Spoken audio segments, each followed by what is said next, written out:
नमस्कार, आप देख रहे हैं नेशनल कवरेज और मैं आपके साथ मुरली मनोहर। तो नेशनल कवरेज का सबसे लोकप्रिय कार्यक्रम चुनावी अड्डे में आपका स्वागत है। और आज हम पहुंच चुके हैं उत्तर प्रदेश के मऊ जनपद के वार्ड नंबर 1 गालीपुर में, जहां से निवर्तमान चेयरमैन अंजू भारती के पति और भारतीय जनता पार्टी अनुसूचित प्रकोष्ठ के क्षेत्रीय महामंत्री इंद्रदेव प्रसाद जी हमारे साथ जुड़ चुके हैं। आपकी पत्नी जो है निवर्तमान सभासद भी हैं और इस बार भी जो है भारतीय जनता पार्टी के टिकट पर चुनाव मैदान में है।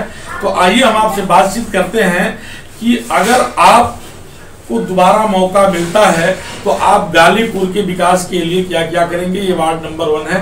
तो इंद्रदेव जी, आपका नेशनल कवरेज में बहुत बहुत स्वागत है। और आप दूसरी बार चुनाव मैदान में हैं, आपकी पत्नी निवर्तमान में सभासद हैं और फिर चुनाव मैदान में है। तो आप भारतीय जनता पार्टी के अनुसूचित प्रकोष्ठ के जो क्षेत्रीय महामंत्री हैं और भाजपा ने एक बार फिर आपके ऊपर विश्वास जताया है। तो आप पिछले कार्यकाल के 3 बड़े कार्य बताइए। मैं तो इस पहले आपका और भारतीय जनता पार्टी का बहुत बहुत हार्दिक स्वागत अभिनंदन आभार व्यक्त करता हूं कि दूसरी बार प्रत्याशी बना करके हमको विश्वास जताया। मैं उनके विश्वास को पूरे मनोवेग से उनके विश्वास पे खरा उतरने का काम करूंगा। पिछले कार्यकाल में मैं अपने वार्ड गालीपुर में लगभग 350 के आसपास प्रत्येक व्यक्ति जो भी पात्र थे आवास का, सबका मैंने आवास देने का काम किया। लगभग जो पात्र थे, दलित बस्ती है, दलित वार्ड है मेरा, इसमें 350 से पार मैंने हर व्यक्ति का आवास देने का काम किया। उसके बाद बहुत बड़ा 2 शौचालय का जो 20 सीट का जो है जनता के लिए स्वच्छता अभियान के तहत काम किया। 3 करोड़ के आसपास का इंटरलॉकिंग और 3-4 बड़े नाले का काम और पीच रोड जो मौर्य सम्राट से लेकर के भरतपुर तक का काम किया गया है। और काम जो अधूरे रह गए लगभग 3 साल कोरोना काल होने के बाद आपको जनता अगर दोबारा चुनती है और दोबारा आपको मौका मिलता है सभासद बनने का आपकी पत्नी को, तो 3 बड़े कार्य क्या बाकी हैं जिसको आप पूरा करें? सबसे 3 बड़े कार्य यह है कि अब मेरे में नया एक ग्राम सभा जुट किया, नसोपुर ग्राम सभा जुट किया। वहाँ हमने जब जनसंपर्क में गया देखा कि मैं शहर में रह करके जितना आवास अपने लोगों को उपलब्ध करा पाया, वहाँ की जनता को आवास बिल्कुल एकदम ना के बराबर है। मैं चाहूँगा वहाँ भी दलित बस्ती और गरीब वर्ग के लोग ज़्यादा हैं। मैं चाहूँगा कि सबसे महत्वपूर्ण काम है प्रधानमंत्री आवास योजना।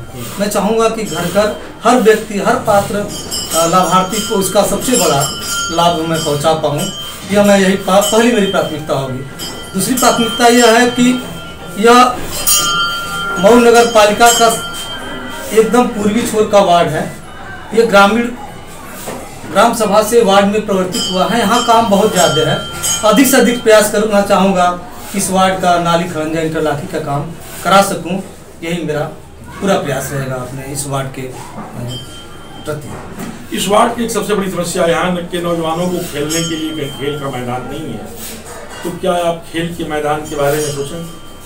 हाँ, ये शहरी होने के नाते खेल का मैदान यहाँ के नौजवानों के लिए नहीं है, लेकिन एक जिले के तौर पे बलिया मोड़ पे जो है क्रीड़ा स्थल है, वहाँ नहीं, छोटे बच्चों को खेलने के लिए यहाँ कोई छोटे बच्चों के लिए स्थल नहीं है। मैं अगले कार्यकाल में चाहूँगा कि मैं सरकार से, अब भारतीय जनता पार्टी की सरकार है, मैं चाहूँगा उनके लिए कि एक खेल का जो है मैदान सुनिश्चित करा सके। जो प्राथमिक स्तर के बच्चे हैं, जो प्राथमिक क्रीड़ा स्थल है, उसकी व्यवस्था हो सके। मैं यह पूरा प्रयास करूँगा कि इस वार्ड की एक और बहुत बड़ी समस्या है जल निकासी का, और यहाँ एक पोखरा भी है जी। तो जल निकासी की समस्या और पोखरे के बारे में आपका क्या कहना है? अगर यही टाइप का है जी, पोखरे की समस्या यह है कि इस पे हमने पिछली बार चर्चा हुआ जी। यह कि स्वच्छता के अंतर्गत अगर पोखरे में पानी की गंदे पानी का इकट्ठा करते हैं तो इसकी यह तो स्वच्छता से के लिए पोखरा का कार्यक्रम सरोवर का काम चल रहा है। इस कार्यक्रम को माननीय नगर विकास मंत्री जी का जो योजना है कि पूरे मेन रोड को नाले से जोड़ना है, नदी से जुट जाएंगे।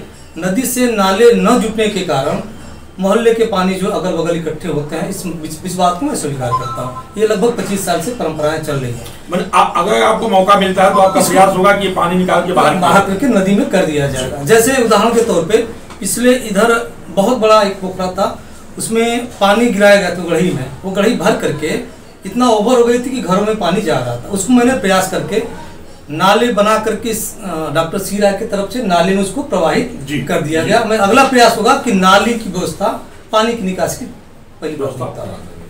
जी, आप क्या संदेश देना चाहेंगे? आपने नामांकन कर दिया है? जी, नामांकन करके अभी लगभग आधे घंटे पहले हम आए हैं।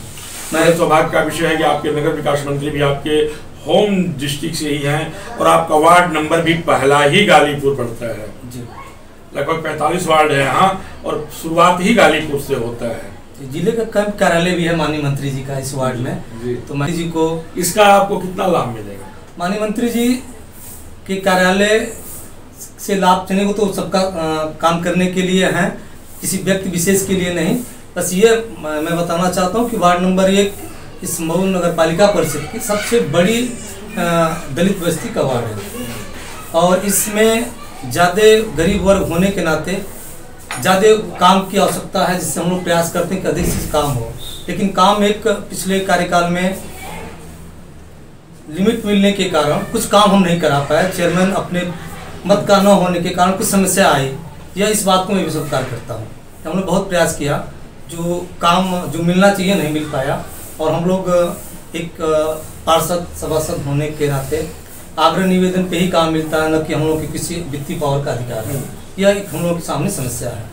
तो मैं अपने माध्यम से चाहूँगा कि अगले कार्यकाल में कुछ ऐसा हो, आप लोग भी इस बात को रखें सरकार को या माननीय मंत्री जी को, कि सभासदों को कुछ ऐसी वित्तीय पावर मिल जाए कि छोटे मोटे कार्य, अगर एक पटिया भी लेना है हमको तो चेयरमैन और ईओ से कह करके और लिखित तौर पे करेंगे, तब हम एक पटिया रख पाएंगे, एक लाइट की व्यवस्था हम कर पाएंगे। ये बड़ी बड़ी समस्या और जनता हमसे उम्मीद रखती है कि हम मेंबर से अपनी बात कहेंगे तो मेरी बात का तुरंत निवारण हो जाएगा। और इस निवारण को करते में महीनों 2 महीने 6 महीना लग जाते हैं, तब तक जनता नाराज होकर कई बार कह करके शिकायत कर करके वो नाराज होते हैं कि मेंबर मेरी बात नहीं सुन रहा है। आप सुन रहे थे निर्देव प्रसाद जी को, आप भारतीय जनता पार्टी अनुसूचित प्रकोष्ठ की गोरखपुर क्षेत्र के महामंत्री हैं और आपकी पत्नी जो है इस बार भारतीय जनता पार्टी के टिकट पर चुनाव मैदान में है।